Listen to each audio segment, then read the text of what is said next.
Though I'd shifted gears to make a video once in a while tutorial nature that helps the community, this is not one of these times going to be more the nature of calling a few things out. And these kind of videos are not fun to make. Not fun at all. I am tired of it. But unfortunately, it's necessary for us to turn the corner once and for all around here. Each time I have to do a video like this, my message can become more direct, clear, and blunt. Unmistakably clear. Because I believe that is the most effective way, at least in my self-interest, not to do any more of these videos. I am still hopeful. I look forward for a day where there's a several month stretch, you don't see a video, and out of the blue, one day, and this is a promise, I can't wait to make a fucking happy video about this place. And don't get me wrong, there's plenty happy going on right now. It's all how you look at things. But it's about first things first. Our governance is still fragile, very fragile. And even though on one hand we have hit a rock bottom around here, it is still a process. We are in a bottoming process. And though our rec meeting the other day, Thursday, March 28th, was a good start after a newly reorganized board where the president has set some expectations that are very reasonable and forward-looking, that if even half carried out to plan will have us better off than where we were. So there is a lot to look forward to this year. However, something said in that meeting was a flat-out lie that needs to be called out. But to try to set a better tone and give benefit of the doubt, let's safely call it a false statement. For those that did not attend, the meeting was about 2 hours in length. Other than prior minutes being passed, it was a non-voting meeting, set up a little more like a town hall. The first hour was the president leading in terms of setting expectations, tone on a lot of issues, and the back half was dedicated a lot more Q&A, a little bit discussion. Though the restaurant was not an agenda item, it did come up in some of the Q&A and was addressed here and there. Some of this video addresses the restaurant with respect to contracts. There's a promise that the restaurant is going to be an agenda item at the next meeting, but what little was said is already concerning enough to talk about a few things before then. With that said, let's dive in. Okay, new motto. Stop defending the indefensible. I repeat, stop defending the indefensible. I say this because the old motto, though applicable to the video, does not go far enough, which is you either show me, say you don't know, or stop making shit up. Setting expectations is one thing,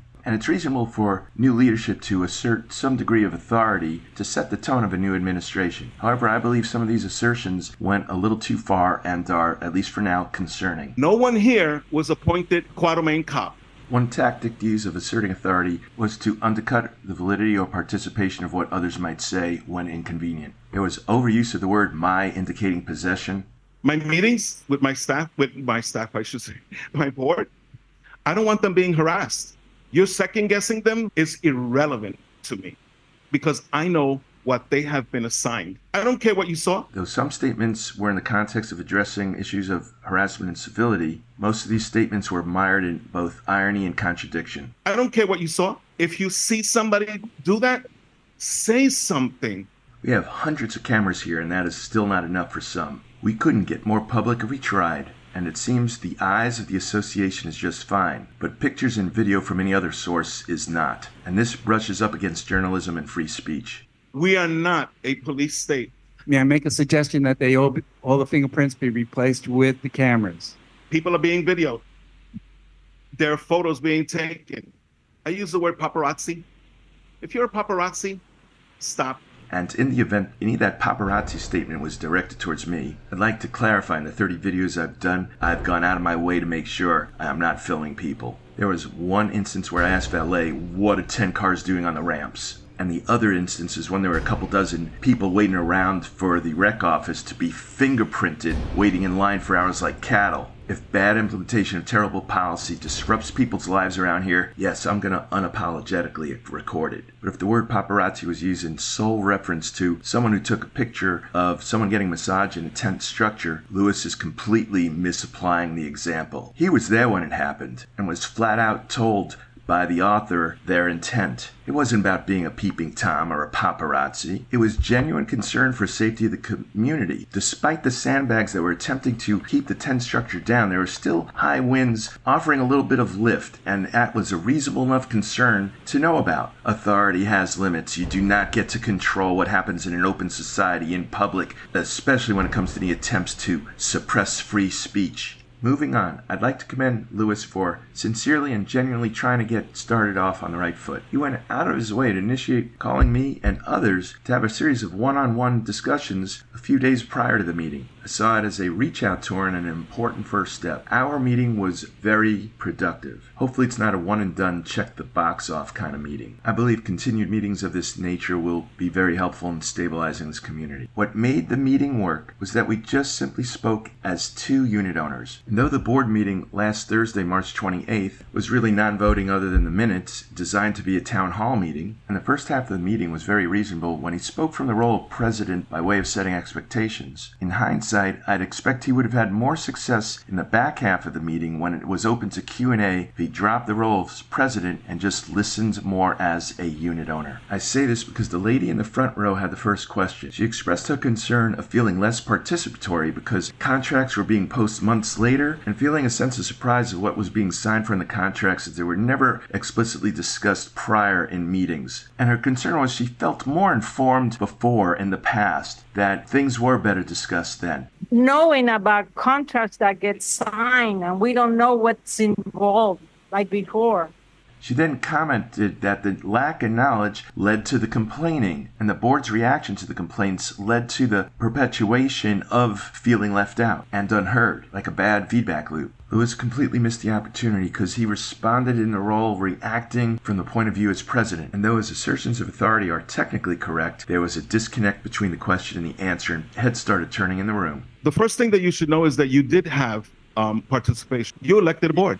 You gave us the authority to manage the business. We brought it here, we discussed it, and we voted. Your job is not to be micromanaging us. Your job is to elect the right people that you feel are going to represent your interests. Sounds good on paper if you even have an election, which did not happen in Britannia this year because there were not enough people running to have an election. One other thing the lady in the front row mentioned was her concern when she was at the restaurant or in that area that she's seemingly recognizing less and less people and just expressed general concerns about that. Again, another missed opportunity, as Lewis had a condescending tone to her, saying, "You don't know who's who or what's what, whether it's public or private, etc." I know you don't know them because you don't know everybody in this damn complex. And again, that might be factually correct, but it came from a reactive place as a challenge to authority. By this time, well over an hour into the meeting, the unit owner weighed in from Zoom, pointing out the fact this lady hasn't been heard, which led to further contention. We need to listen to the public. We're only listening to you.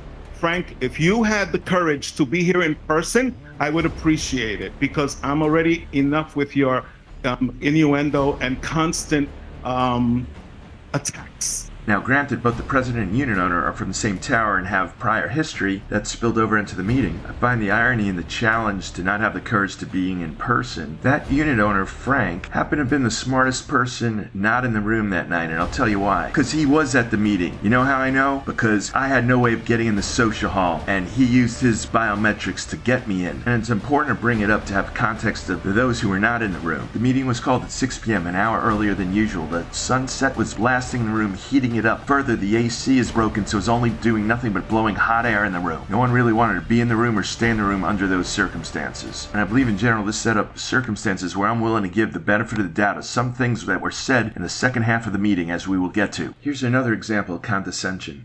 We've had many issues where I've noticed where individuals from 1 and 4 are here and they want to complain about their buildings. No, you have your proper channels. Coming from 1 and 4, I take the statement a little personal. Maybe the perception of more complaints is because statistically there'd be twice as many people from 1-4 in the room. But that's not the point either. We know it's a lot of brand new unit owners that wouldn't know the difference. People are not here all year round and still don't understand the association structure. It is not their fault. Hopefully the condescending tone is a result of the broken AC blowing hot air, and not something new for unit owners to face in future meetings. Shifting gears, a lot of the questions were directed towards the restaurant, which was met with defensiveness, false equivalencies, ultimatum language, falsehoods, making shit up, and in one case, if what was said knowingly, then it would be a flat-out lie. Before we get to that, there's one last matter regarding authority that I find troubling and potentially disturbing. Let me dispel another myth for you. The settlement agreement, in case you didn't know, that was an agreement, Tanya, and 1 and 4. Did it involve us? Yes or no?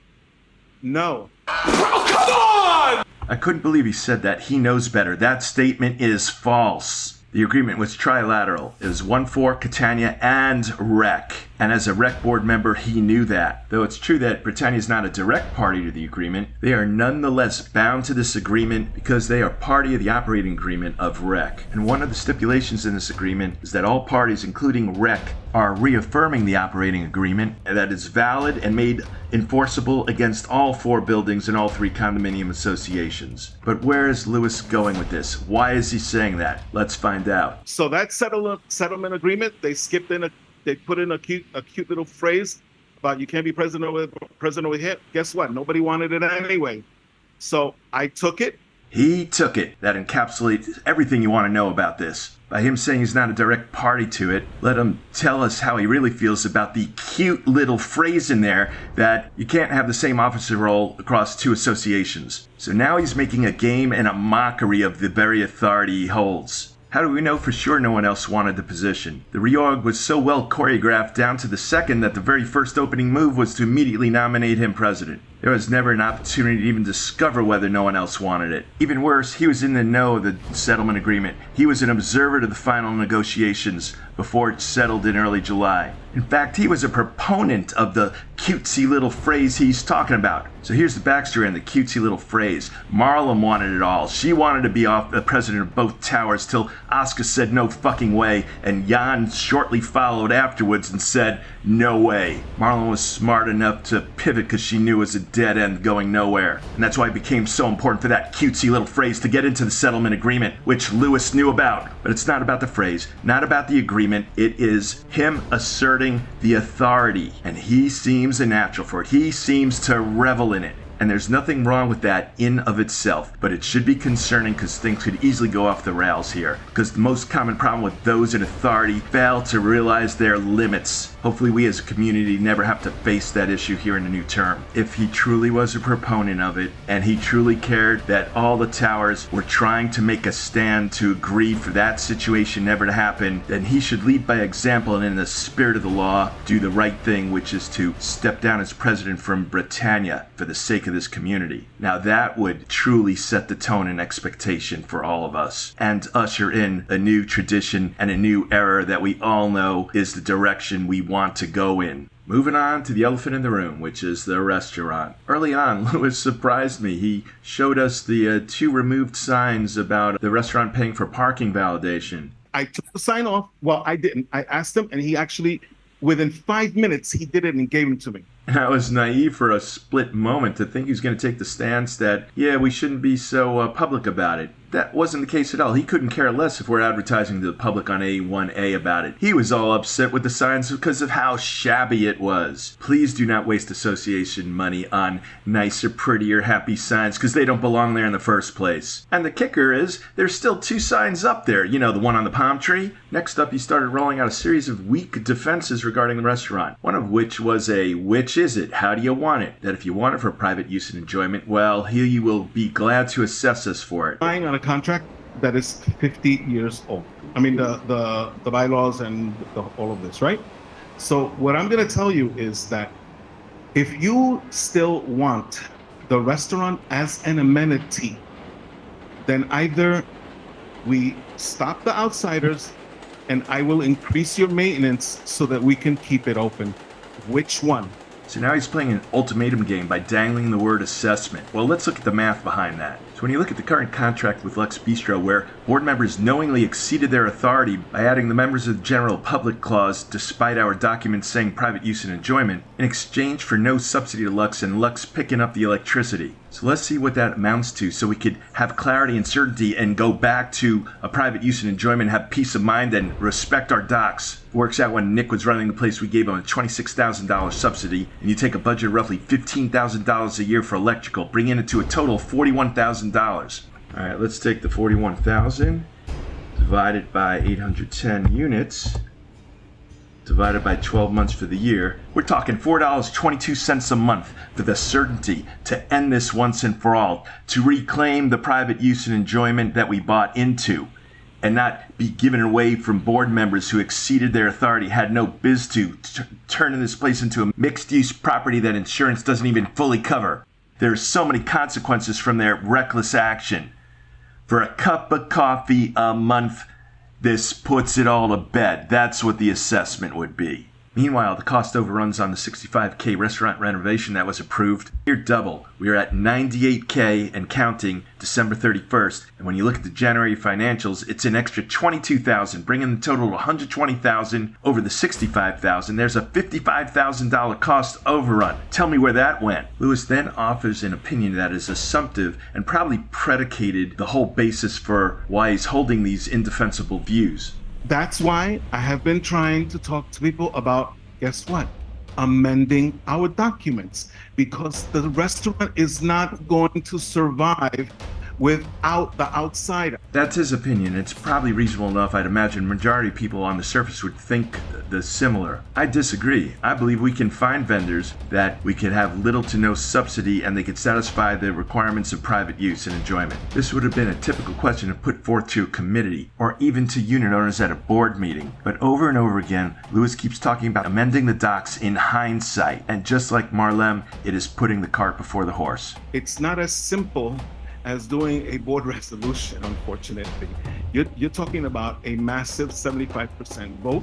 He's not the only board member. I've heard plenty of board members that just can't stand those pesky little 50-year-old documents that get in the way of instant gratification. Getting on with it. Don't ask, don't tell. Bend a few rules here or there. You call that leadership? Lewis then starts comparing the neighbors and their restaurants and their amenities. It's another false equivalence because in some of their docs, they are mixed-use properties and it is meant for public use. The Quadomain was never concerned about neighbors. It was always a long-standing tradition. The difference is that they came unsolicited versus us actively advertising in any way and inviting the public. And now we're actively inviting much more than neighbors. In fact, anyone they could get their hands on, to the point where prioritizing the public over us, treating them as if it's a fantasy resort that they could come and go and visit. Everything is upside down and backwards over this bonehead policy. Then Lewis goes on to make further comparisons between Lux and Nick as if to justify it all. All these are defensives in an attempt to normalize it as if it's okay. Now, 5 months later, I've yet to hear a single board member step up and say they're sorry for violating our documents. Nick had Uber Eats, Grubhub, all of these Something table? Really? I gotta stop you right there. He's referring to Open Table. And this is the part where, the room's a little too hot, given the benefit of the doubt, where he's now just start making stuff up, just lumping word salad together. Nick was never on Open Table. Open Table's a platform to use to make reservations. There was never a single reservation system used for Nick. Whereas Grubhub and DoorDash should be encouraged. They're platforms specifically for takeout or delivery, which is what we want in a vendor. Someone who'd export all day long to help maintain our private use and enjoyment. Then we reached the point in the meeting where things went too far. The little Nick comparison game got a little carried away.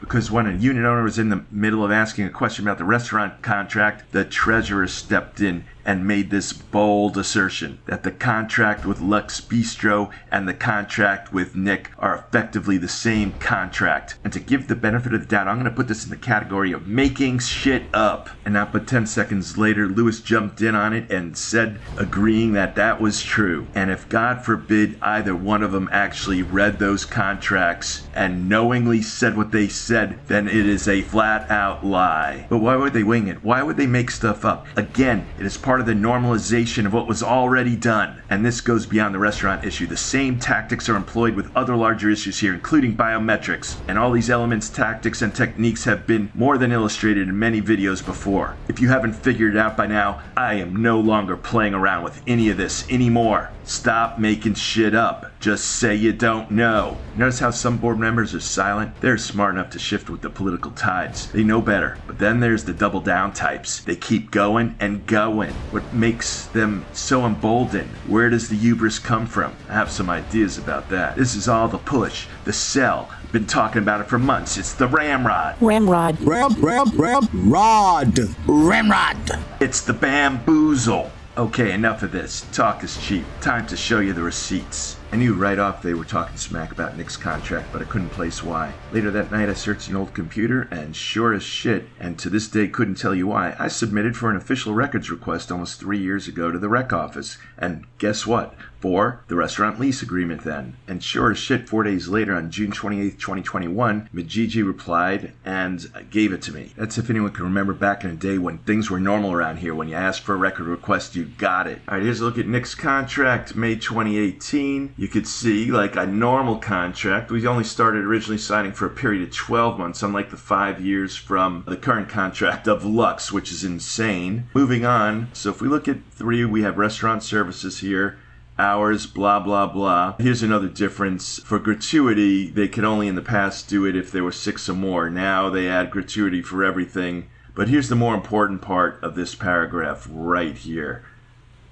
Take a look at this. In addition, this is Nick's contract, the old one. In addition, the tenant may offer catering services for private parties to the rooms. However, landlord reserves the right to engage outside catering services for special occasions, religious, etc.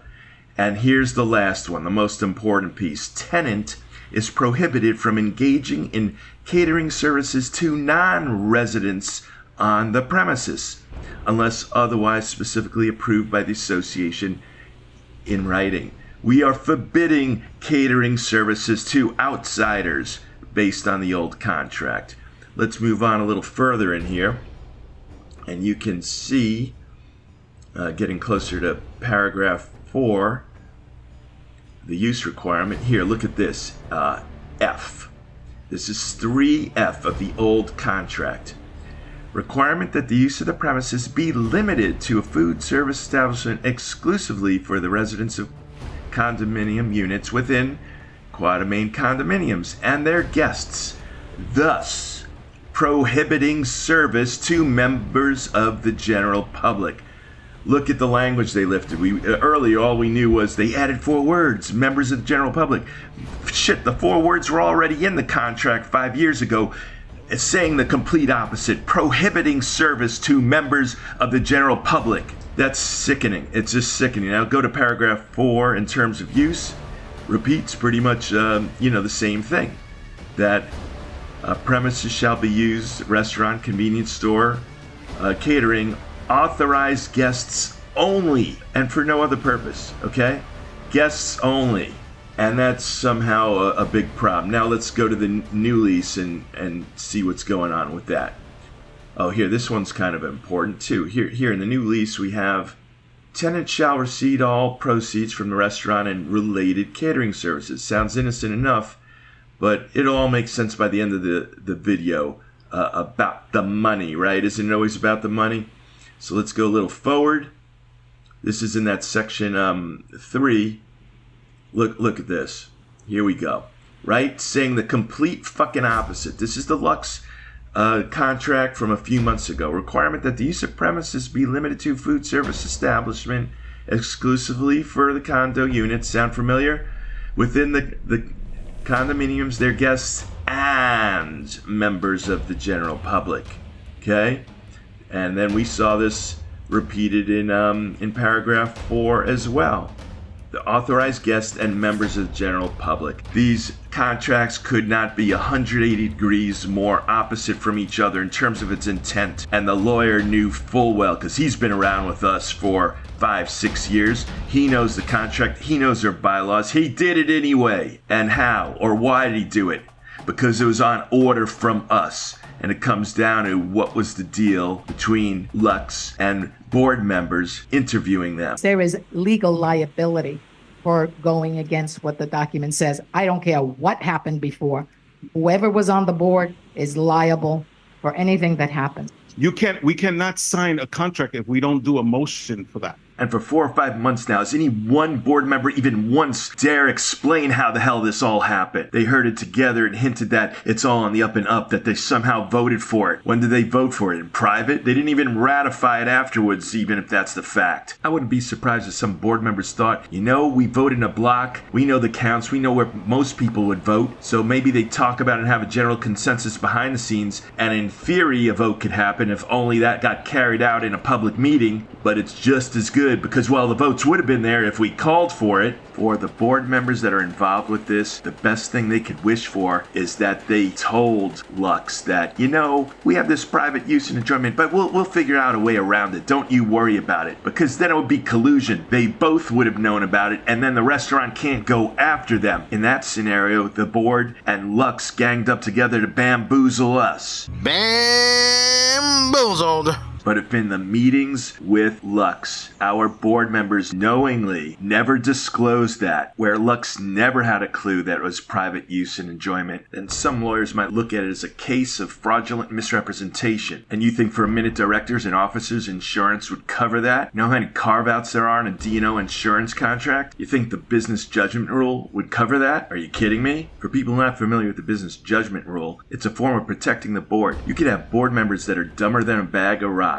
And no matter how bad the decisions they make or how much extra money it could cost from bonehead ignorant decisions, as long as it was done in good faith, the courts will presume that they have expertise. But there's not a single board member who didn't know about the private use and enjoyment clause. I can't imagine in any scenario how one could declare they were acting in good faith. So if insurance won't cover them and the business judgment rule won't cover them, what's left? The only thing left is the old rec board attorney who knew better, who should have done the right thing and told them no. This whole thing is setting up to be a circular firing squad, and yet the bamboozle lives on because they're still selling it, they're still pushing it, they're still defending it, they're still normalizing it, and they are completely oblivious. It is a breach of fiduciary duty, and when you have a breach like that, it burns the trust down to the ground. How can any informed unit owner in their right mind support, condone, or defend this? To be clear regarding board members, I'm not naming names because I still don't know who's in the room, and frankly, they're never going to tell us. But one thing I do know is if you ask some board members individually whether a vote was ever taken, some have said no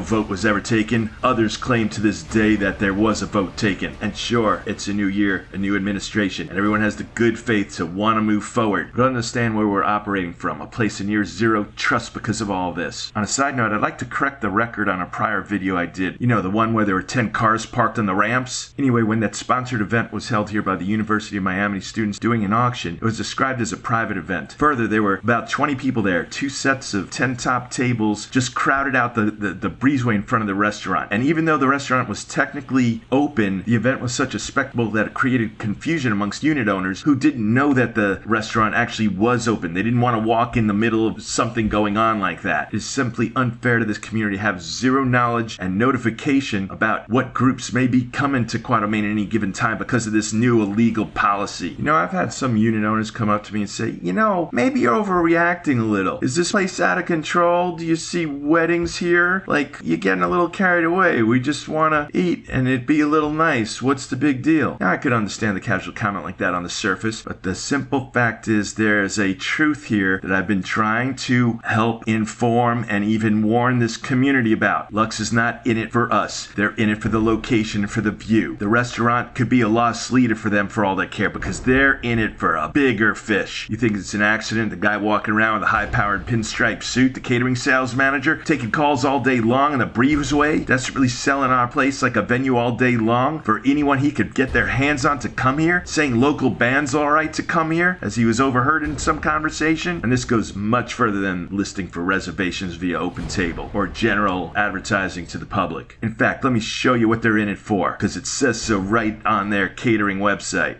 All right, a quick run through at the Lux Bistro website. With the views to die for. Yeah, the view looks so good I don't even recognize it. Wish we did have that view, huh? Little mountains in there. Can't even put a real picture in. Well, if you scroll all the way down to the bottom of their website at Lux Bistro, you'll see this. Their catering company, right? Visit us at Lux Events. So let me click on that. And now we're on their event planning and catering site. Okay? All right, typical, no biggie. But now let's take a look. We go over here to the menu. Free beachfront venue. Remember the views to die for? The reason why everything is so much more expensive for us? The view, right? The view tax? Well, it's free to everyone else. Free beachfront venue. Let's take a look what they're offering there. Okay. Special offer, free beachfront view. Book before the 30th of April. They're pimping our shit out for free because that's how it goes. But it gets worse than this. Let's take a closer look at their weddings page. Special wedding packages. Look at their wedding package. The silver, gold, and diamond package. $10,000 a pop. $17.5K. $23.5K based on 100 people. Beachfront ceremony and venue. Okay? Look at our venue location right here. That's right. They're calling high and low every day, breaking into the wedding market to hold weddings here. I was warning this. I told you this. None of you gave a shit.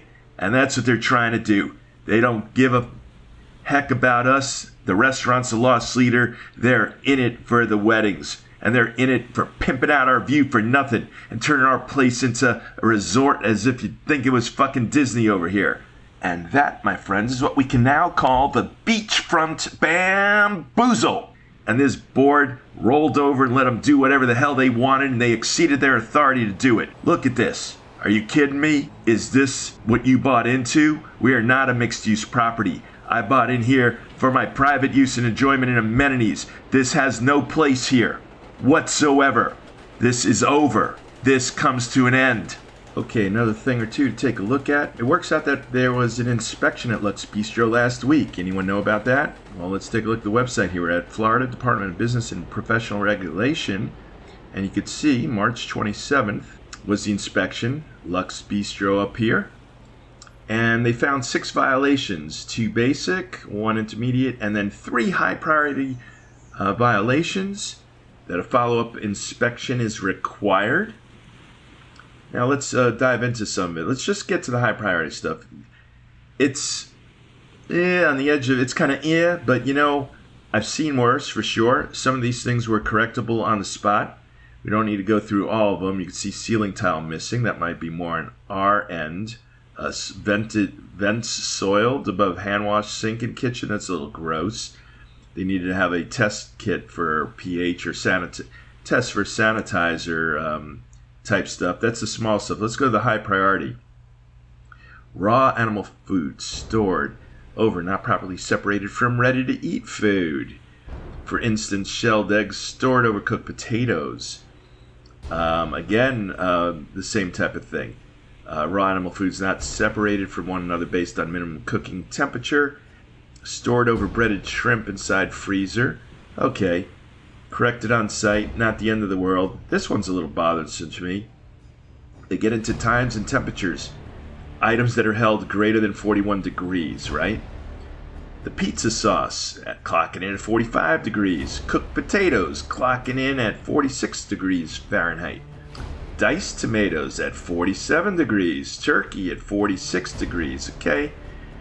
I'm a little, okay, good to know, right? That's what this is all about, right? Public info. So we could be informed, because did anyone tell us about this? And I'm glad that they're going to do some follow-up with it. I'm a little leery of the potatoes and the pizza sauce, if you know what I mean. Thought even more interesting, went back to the website reviews. So we have Lux Bistro and some guy named Eldar. And Eldar, he does this. He's a 30-something guy, got about 130 reviews. It's just what he does. Came to Lux a month ago, talks about our breathtaking views. Well, we all know that. You know, the views that Lux is trying to pimp out for free for $25,000 weddings here, right? That one. Food quality and taste are in need of improvement. Ambience in and outdoor areas, according to him, feels it's lacking. Odd mix of furniture that detracts from the overall atmosphere. While the view is stunning, the dining experience leaves much to be desired. It's not so much as a review, but it's the reply from the owner that is troubling to me. And maybe he was just having a bad day and he lost his mind. Because take a look at this. On one hand, thank you for the review. Then starts explaining how long he's been there. From 11 to 1:30, 2.5 hours or so. Ordered several times. The manager asked, everything okay? They spent the $100 at the restaurant. He's just going on and on about every last detail about the experience. The owner's more invested in this guy's experience just because at the end he said he's not happy. How many times do you go to a restaurant and the food is meh, but you don't bother to say something? It doesn't rise to the level of going yuck or change it, right? Some people are like, so-so, big deal. So-so review, not the end of the world, except look where the owner's going with this.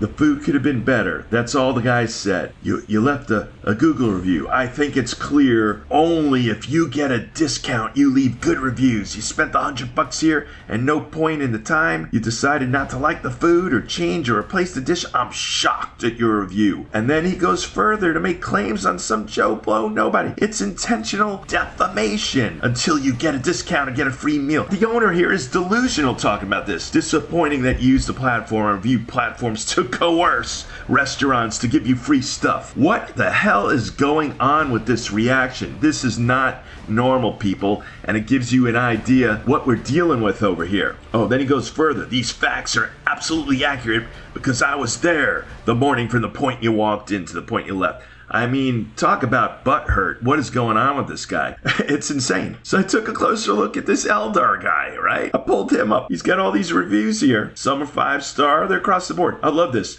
Palomino Ranch. Did you know there's a horse riding at sunrise experience that you could have right here in the Upper Keys? He's talking about horse riding on the beach. I wonder if he got a fucking free horse out of it. He goes on and on. He's showing. It's funny. Here, Rusty Pelican got a 2-star. So you're not in bad company, Lux Bistro. Some are 4 stars. Most of this is in Miami. Here, Reunion, 4 stars. It's rare he'll give a 5-star. Detailed Juniper on the Water. Hey, that's down the road. 3 stars. I did a nudge better than Lux. And I read through some of these things. Even reviewed Jiffy Lube. Eldar's turned into my hero here. I started reading this stuff. I've never looked at another person's website reviews before. I found this oddly really interesting. Like, I could align with some of his reviews, and it's actually some legitimate leads of where to go to. And probably you can find a lot of things for a lot less because of the view tax we're paying around here. And lastly, as I brought up in a prior video, the mess they make around here on the grounds. Look at this, right? Remember the industrial appliance in the breezeway? Well, it's gotten worse. Now they've had 2 pallets sitting there for a week. More industrial equipment. Hell, they even got an employee's bicycle sitting around here because they're riding their bike to come to work. Nothing's changed in the last 2 weeks, and it's getting worse. The rec board knows, and they're doing nothing about it. No one's doing anything. They have the run of the place. For what? Their reckless decisions that exceeded their authority has turned this place upside down. Talking is over. Show me. Change it. Clean up and fix this go fuck of a mess you all made. Get real. Listen. Understand. A large part of this community did not sign up for any of this. But maybe times have changed, and that's the state of things in South Florida, where you have Miami math and dumb money chasing it with everyone conning each other in the middle of paradise on our dime. No wonder the only thing you could call this is the beachfront bamboozle. And on that note, I am wishing everyone a blessed day.